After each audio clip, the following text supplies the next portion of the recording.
Elizabeth Báthory. Born in 1560 into a prestigious Hungarian family, Elizabeth seemed destined for a life of privilege and power. Her family tree boasted princes and kings. She enjoyed the finest education and lived in extravagant castles. Young Elizabeth possessed a sharp mind and stunning beauty. She was a prized jewel in the Hungarian court. However, even amidst such opulence, there were shadows lurking. Elizabeth's family line was infamous for its instability. Tales of madness and cruelty ran through her bloodline. These whispers would follow Elizabeth throughout her life. At the age of 15, she married Ferenc Nadasdy, a powerful warlord. This union further elevated the Báthory family's status, cementing their place among Hungary's elite. Little did anyone know a storm was brewing. As Elizabeth matured, a change began to occur. Her husband, often away waging war, left her to manage their vast estates. Managing the servants and peasants was a far cry from the luxurious life Elizabeth knew. Whispers of strange behaviour began to circulate. Servants disappeared. Screams were heard from within the castle walls. Peasants spoke of dark rituals and sacrifices.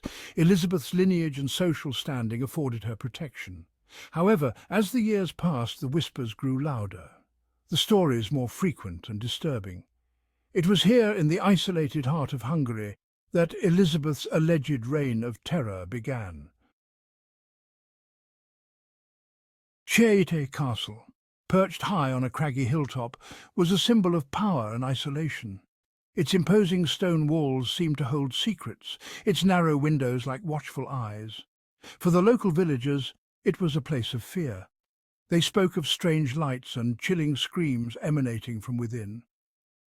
Inside the castle walls, Elizabeth Báthory, now a widow after her husband's death, was said to have descended into madness.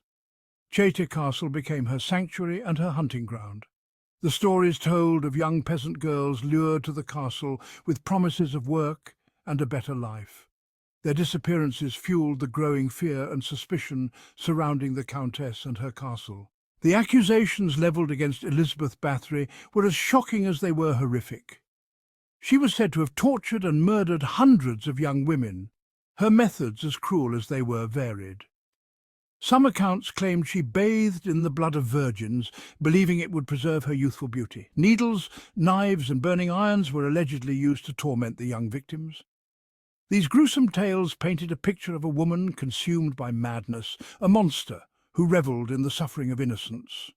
While it is important to note that many of these accounts are based on hearsay and rumour, the sheer volume and consistency of the accusations cannot be ignored. For years, Elizabeth Báthory operated with impunity. Her noble blood and family connections shielded her from scrutiny.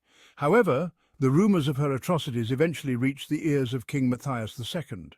Faced with mounting pressure and unable to ignore the accusations any longer, the king ordered an investigation into the Countess and her activities. In 1610, György Thurzo, Palatine of Hungary, led a surprise raid on Cséte Castle. What they discovered horrified even the most hardened soldiers. Inside the castle, they found evidence of the Countess's alleged crimes. Elizabeth Báthory was placed under arrest, along with several of her servants who were implicated in the crimes. Instead, she was imprisoned within her own castle, her fate sealed. Elizabeth Báthory died in 1614, walled up in a room of Cséte Castle. She was 54 years old. With her death, the reign of the Blood Countess came to an end. Or did it? The line between truth and legend is blurred when it comes to Elizabeth Báthory. Some historians argue that she was a victim of circumstance, a powerful woman betrayed by her enemies. Others maintain that the evidence against her is too overwhelming to ignore, that the Blood Countess was a real-life monster who preyed on the innocent. Regardless of where the truth lies, the legend of Elizabeth Báthory continues to fascinate and horrify.